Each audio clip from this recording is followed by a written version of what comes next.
The first time I really opened my father's book, I was 38 years old and standing in a kitchen that no longer felt like mine. The fridge hummed too loud. The grandfather clock in the corner of the dining room was silent for the first time in my life because I hadn't wound it that morning, and I wouldn't wind it that night either. I had just come back from the parking lot of the warehouse where I'd worked for 12 years, holding a cardboard box with a stapler, a coffee mug, and a Polaroid of my son Eli on his 4th birthday. My wife Serena was upstairs. She didn't come down. I think she was crying, or maybe just listening to me breathe. I don't know which would have been worse. I sat at the dining table and opened the box. Underneath the mug was a small leather book my father had given me on my birthday, 8 years earlier. We were at the diner on Route 9, where we'd had breakfast every Sunday since I was 15. He slid it across the counter. No big speech. "Read it when you forget who you are," he said. Then he ordered toast. He died 3 years after that breakfast, sitting in his chair watching a Browns game. Heart, mostly. Mostly. The book had stayed in my sock drawer for almost 5 years after that. I had never opened it. Until now. I cracked it open and saw the line on the first page, underlined twice in his blunt, careful handwriting. Never stop, never quit, never rest until the work is finished. The line stopped me. I read it again. My hand was shaking on the page and I didn't know why. I sat in that kitchen until the light turned blue, and by the time Serena came down, I had decided I wasn't going to let this bury me. I needed a paycheck, fast. Getting up took longer than the book promised. I spent the first week walking into every shop on the main strip with a folder of references and walking out empty-handed. I drove 20 miles to the next town and got told the same polite no. On day 9, my old shift supervisor Frank caught me at the gas station and said his cousin needed a delivery driver for a parts route. It paid less than half of what the warehouse had. I took it anyway. 2 weeks later, a busboy at the diner quit without notice, and the owner said he'd take me for the graveyard shift if I could be there at 10 that night. I could. So it became 8 hours behind a wheel, then 4 hours of dishes and floor mops at the diner. I came home, slept for a few heavy hours in my work clothes, kissed Eli on the forehead while he was still warm in his bed, and started again. 6 days a week, sometimes 7. Serena didn't say much about it.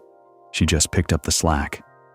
The same week I started the diner shift, she took over everything else.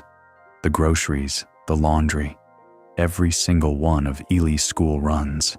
"You just focus on getting through the shifts," she said, hanging her coat. She wasn't asking me what I thought. She was telling me how we were going to survive. For a few months, both of us pretending it was sustainable. It almost was. The mortgage got paid. The car payments got paid. Eli started asking when I'd come to his soccer games again, and I told him soon, soon, soon. I read my father's line every morning, mumbling it once while the coffee pot hissed. There was a thought I told myself every morning, like a second prayer underneath the first. He'll be present when the debts are gone. Until then, the work comes first. I never said it out loud. I didn't have to. Serena heard it anyway, the way she heard everything I didn't say. And she stopped trying to argue with it after a while. Her silence wasn't sad anymore. It was something harder. It was a woman who had been working her own job, running the whole house by herself, and pretending her husband was a partner instead of a roommate who was only home to eat and sleep. The grandfather clock in the dining room stayed quiet. The pendulum hung at center, perfectly still, the way a body hangs when nobody's home. My dad put that clock together back in the 70s. He'd wound it every Sunday morning for over 30 years. I had wound it every Sunday morning since the funeral. The day I lost the job, I just forgot. And then I kept forgetting. Every time I walked past it, I thought, I'll wind it tomorrow. And tomorrow was always a delivery route, a dish sink, and just enough sleep to do it again. Eli was 6 when he drew the picture. It was a Saturday morning in early May, and I had stumbled in from the diner shift at 5:30. Serena found me asleep in my work boots at the dining table, my head on a folded jacket. She didn't wake me. She had her own shift in 3 hours. She covered me with a blanket and let me sleep until noon. When I finally opened my eyes, Eli was sitting across from me, holding up a piece of paper with crayon on it. He was so proud of the work, he was practically bouncing in his chair. It was our family, Serena, in a red dress, but the smile was small. Him holding a soccer ball with his name on it. And next to them, a chair. Just an empty chair. No man in it, brown crayon, crooked legs. "That's your chair, Dad," he said, holding it up close to my face. "Where am I?" I asked, and he shrugged. "At work." I laughed. I actually laughed because the line was so small and so simple, and because laughing was easier than understanding it. I told him it was the funniest thing I'd ever seen and ruffled his hair until he giggled. Serena was standing in the doorway with her work cardigan already on. She didn't laugh. "You're turning into your father, Richard," she said, quiet. "And I don't remember your father ever coming home for dinner either."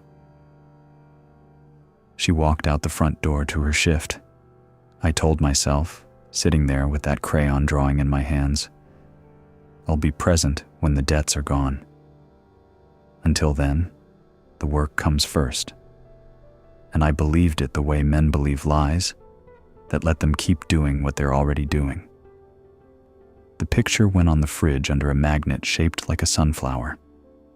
It stayed there until the day we lost the house. The neighbor on our left was a woman named Edith.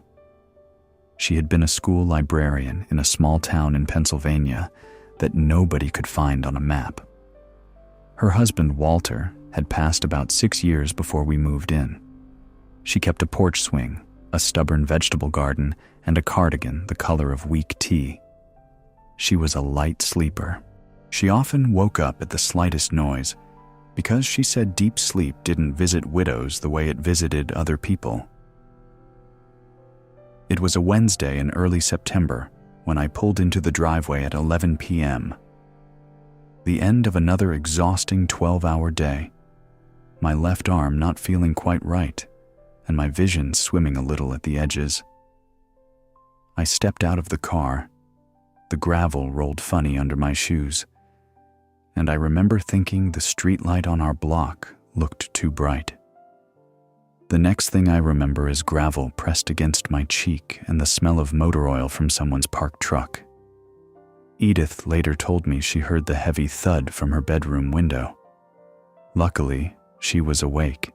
She threw on her cardigan, hurried outside to check, then ran back in to call 911 from her landline because her cell was dead, and read out our address from memory. The hospital was a smear of fluorescent light and beeping machines. The doctor was a young woman with cold hands and a thick chart in her arms. She told me my blood pressure had come in at 180/110, and that the EKG showed strain consistent with severe exhaustion and pre-hypertensive crisis. She called it a warning shot, said the next one would not come with a warning. "Mr. Reed," she said, holding the chart against her hip, "you have a wife and a kid out in that hallway. I'm telling you what the numbers say. The rest is on you." Serena stood at the foot of the bed, her knuckles white where she gripped her own elbows. There was a circle of mascara smudged under her left eye where she'd cried on her break and rubbed at it without thinking. She wasn't standing like a worried wife. She was standing like a woman who had been holding the whole house up with her own back for 2 years and had just been told that the man she'd been holding it up for had almost left her with the bill. When I came home a week later, Edith brought soup, chicken and rice, a little too much pepper. She set the bowl down, pulled up a chair, and didn't wait for an invitation. "That book in your coat pocket," she said. "I've seen you read it on the porch." I told her about my father, about the line, about my 30th birthday, and the diner and the toast, about how I'd opened it again at 38, and how it had carried me through the worst year of my life. She listened. Then she said, "My Walter had a book like that. Different words, same idea. Hold the line, don't bend. A man who bends is a man who breaks." He repeated it the morning he died, sweeping our driveway in the middle of July, the worst heat wave we'd had in 20 years. He was 61. The mortgage had been paid off for years. She let that sit. The grandfather clock in the corner of the dining room was still silent. "Your father's words are good words," she said. "Don't doubt that. But you're reading them in the wrong weather. When your father wrote that, he just meant for you to take care of your family. He grew up hard in a time when working yourself to the bone was the only way to survive. But times change, Richard. The weather changed. You're bracing for a storm that already passed." I sat with that for a long time after she left, until the soup went cold and the sun crawled across the floor. That night, I opened the book in bed. The line was still there. Never stop, never quit, never rest until the work is finished. I stared at my dead father's handwriting for a long time, and I thought about what the work actually was. When I was 38 and broke, the work was keeping the lights on. The line fit that work like a key in a lock, but the work had changed without me noticing. The work now was being a husband to a woman who had been carrying us alone. The work was being a father whose chair was not empty. The work was being a man who lived long enough to teach his son how to read the weather himself. And for that work, the line didn't fit. For that work, the line was a hammer, and I was breaking everything that mattered with it. I wrote in the margin. My handwriting was nothing like my father's neat, blunt script. I wrote, "The truth has a season. Read it twice, once with your eyes, once with your weather." The words on the page hadn't moved. I had. I closed the book and slept. The morning came hard. The diner job was the first thing to go. The delivery route stayed, but only 4 days a week. Serena and I sat at the dining table that Saturday with a pencil, a yellow notepad, and the stack of hospital bills from my collapse. We crunched the numbers. None of them worked out. Her car, the little gray sedan she'd bought used the year Eli was born, was the first thing on the list. She didn't cry when we listed it. She just nodded once and went to make more coffee. It sold in 11 days. She started taking the bus to the billing office. The bus ran twice an hour and was usually late. 3 months after that, the house went too. The realtor walked through it on a cold afternoon and used words like motivated seller.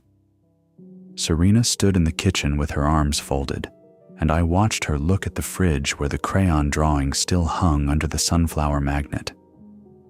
She took it down carefully and put it in her purse before he came back through. We moved into a 2-bedroom apartment above a dry cleaner on Walnut Street. The hallway smelled faintly of warm steam every time you came through the door. Eli got the smaller bedroom and didn't complain once, which somehow hurt more than complaining would have. The day we moved in, I carried the grandfather clock up the narrow staircase myself, one careful step at a time. I set it in the corner of the new living room, I opened the small brass door at the bottom. I took the winding key off its hook. It had been hanging there, untouched, for almost 4 years, and I wound it. The pendulum hung still for a second. Then it caught. Then it began to swing. The sound it made in that small apartment was much louder than it had ever been in the house. Serena came in from the hallway with a box in her hands and stopped. We listened to it together for a long minute without saying anything. The tick filled the room. So did everything we hadn't said in 2 years. Then she set the box down, came over, and put her hand on my arm. That was all. That was enough. Things didn't magically get easier after we moved. The money got tighter again before it got better. Serena kept carrying the weight of the house for another year. I started showing up at Ellis' soccer games. The first time he saw me on the sideline, he ran the wrong direction with the ball because he was too busy waving at me. Eli is 15 now. The crayon picture is in a frame in our narrow hallway, next to a photo of his grandfather. He asked me once if it bothered me that we kept the drawing there, and I said no. I liked seeing how far we had come. Kids say things like that, and you don't know what to do with them, so you just nod and keep walking. Last spring, he came home from school and didn't take his shoes off. That's how I knew. A girl he liked had told him he wasn't trying hard enough at anything. He sat at our small dining table, the clock ticking in the corner behind him, and asked me what to do. I got the book down from the shelf and sat across from him. I opened it to the page with my father's line and my own line underneath it. "Read it," I said. He read it out loud. "Never stop, never quit, never rest until the work is finished." And then below, "The truth has a season. Write it twice, once with your eyes, once with your weather." He looked up at me. "Which one is right, Dad?" "Both," I told him. "Neither. The work matters. So does knowing what season you're in. Your grandfather wrote the first line for a young man who needed to stand up. I wrote the second one for a man who didn't know when to sit down. Someday you'll write the third one, and you'll write it for yourself." He didn't say anything for a while.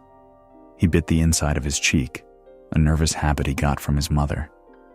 The pendulum behind him ticked in that slow, patient way it has. Then he closed the book carefully, like he understood it was older than him, and slid it into his backpack. The zipper made a small, dry sound when he pulled it shut. He stood up, kissed the top of his mother's head on his way out of the kitchen, and went to his room.